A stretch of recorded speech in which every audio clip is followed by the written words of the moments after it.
someone should live, right? Yeah.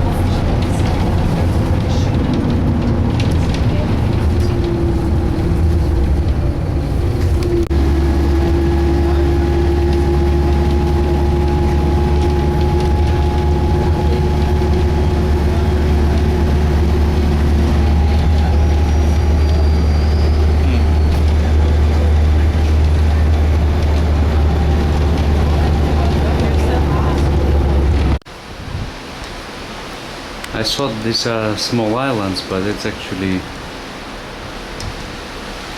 fishing ship here, kind of nets. I don't know what they're catching there, lobster, many other fish.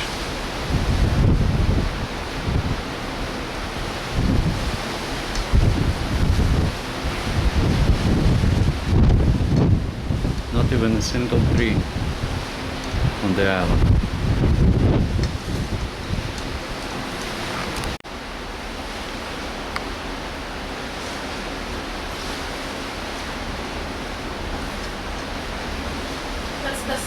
Shamsi. Shamsi?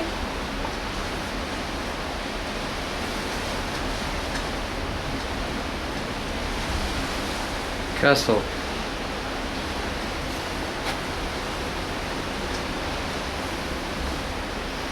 And this is Glashutka, the captain.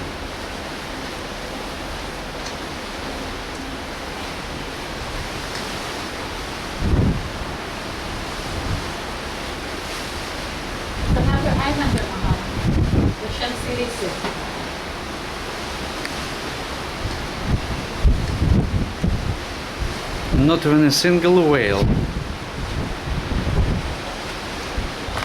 Quite a few sheep here as well. Aberdeen Angus. Aberdeen Angus for the beef industry. It's got a good reputation, the Orkney beef. It's sold as Orkney gold beef in places.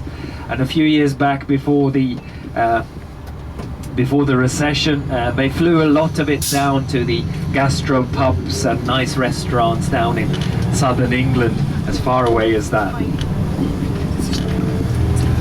If you look out to the right, you'll see the wide Firth, Kirkwall Bay, and out there are the islands of Shapinsey and Guernsey, and in the fog or clouds you can see the island of Rousey, and further along his back wheel went through the roof of a 2,000-year-old earth house.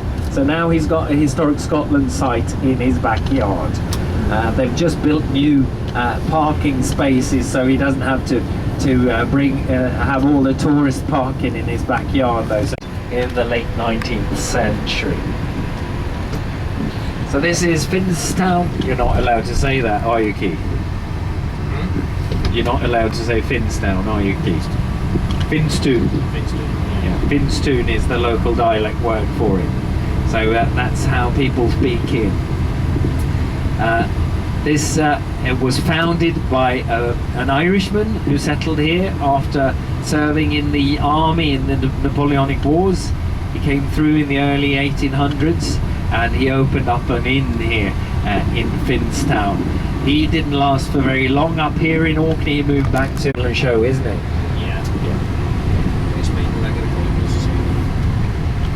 Yeah. They take up a big field here, and it's filled with stands where they serve food and present things, and then there's this fairground, very, very popular, and a lot of people come home for that. A lot of homecomers come home and visit their friends and relatives up here in Orkney on that occasion for the Doomby show. Here we're going through the village centre and the Smithfield Hotel and some of our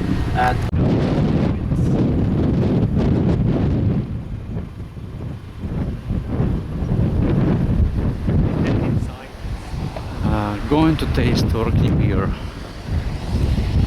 as Glasha wants it badly. Beautiful island, no doubt. But they get... And bring it to where? To the ship? Yeah.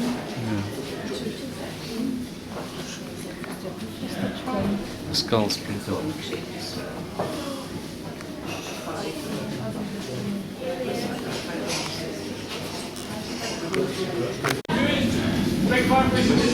Well, that's what we are trying.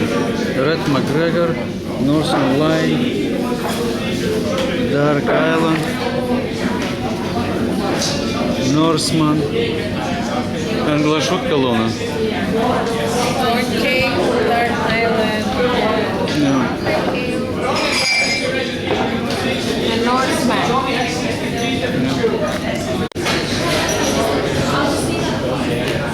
Locals here.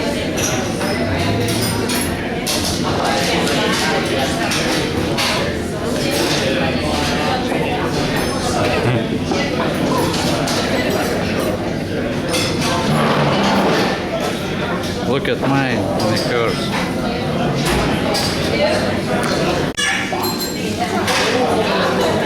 An iconic dark Scottish beer. Dark Island is the Orkney flagman of the beer.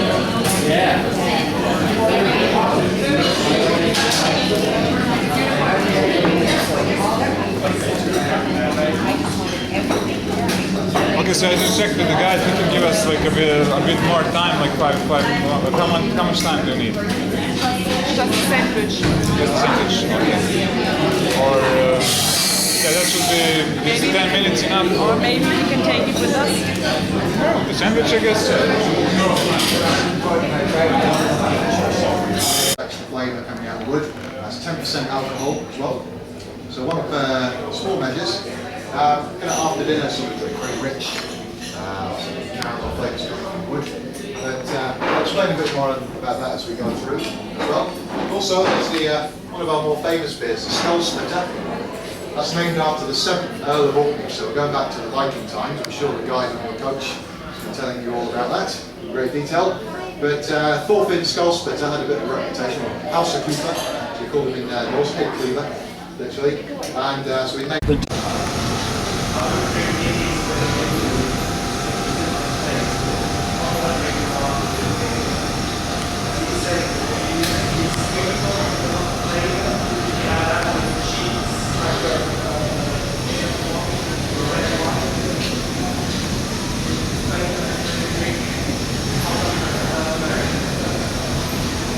ended up on the mainland UK, and they're sold mostly through there and then from there all over the world. So it makes sense we put it into bottles on the mainland too. Instead of bringing all the bottles here and loading all that weight to go in and out. So it goes into tankers, and the tankers go down to England to Stockport in Manchester. The seals swim into Stennes Loch, and they like the brackish water in there. It's usually the common seal, I think, that swims in there, isn't it? Yeah. The grey seals, they tend to stay on the beaches around the islands instead. And if you come here in November, you can see the seal pups on the beaches all around Orkney. We count the number of seals here in Orkney in tens of thousands of seals. And this. Now you see Harry Loch here, the freshwater loch on the left. Quite a lot of water there. And on the other side of the loch, I can see, I'm looking to see if I can see it, but I can't. No, it's further along, it's behind us, it's Merchester Hotel, 1,600 years ago. Surrounding the stone circle, which is 110 yards roughly in diameter, there's a henge, which is a ditch. And the bottom third of it was rock cut. It's estimated it took the Stone Age people here 80,000 man hours to build it. And around that there's also late Neolithic 4,000-year-old tombs, mounds. And got Salt now up there on the right, and then we've got Plum Cake Mound here on the left. And then you can see the lovely heather 4 feet high wall surrounding this. And there's just fabulous. You should look it up on the internet when you get home. Beautiful stuff they found out here. Stone buildings 5,000 years old. Most of these places are part of the World Heritage Site that was instituted here in 1999 at the heart of Neolithic Orkney. And look at the swans here. There's a cygnet and a parent out here. 2 of them. And then we're going from the Bridge Palm Peninsula to the Stromness, the Stony Peninsula, and we're going past another part of this UNESCO World Heritage Site. It's this stone here on the right. That's the watchstone, we call that one. And this is what we're visiting now, and it's not raining, so I suggest everyone come out with. This is the oldest known monument in all British Isles. Something like but definitely older.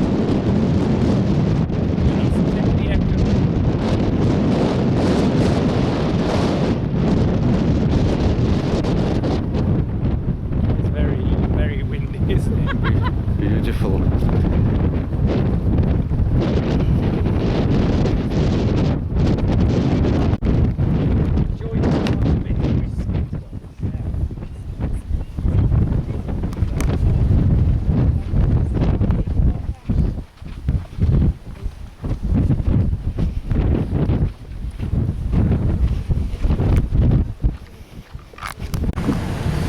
You'll see the Neolithic entrance. It's a 9-meter long corridor, that's 27 feet, and then there's a 4.5 by 4.5 meter big chamber in the middle with side chambers leading out from it. And as the sun sets on the winter solstice, it shines through the whole of that corridor, through the chamber, and it lights up the back wall of this amazing tomb out here. Historic Scotland, they do guided tours in there, and they also show all the Norse runes or Viking runes that are on display in there, because the Vikings managed to penetrate the best stuff that you can get from the sea. Fruits of the sea. So here we are in Kirkwall, our capital. 1,000-year-old city founded by Ronald Bruceson, a foster son of King Saint Olav of Norway, the king who Christianized Norway roughly 1,000 years ago. And he built a church here which no longer exists, but that's the church that gave Kirkwall its name. The oldest city in Orkney. Well, it's the only city in Orkney, sorry. The others are all towns and probably a few villages as well. But the reason he built a place here was because where the mill is that you see out on the right just now, and it'll be on your left shortly, there was an entrance in an air or a narrow spit of land that separated a natural harbour inside here from Kirkwall Bay behind us. And it was a perfect start for a portage that went south to the big inland sea that I was talking about.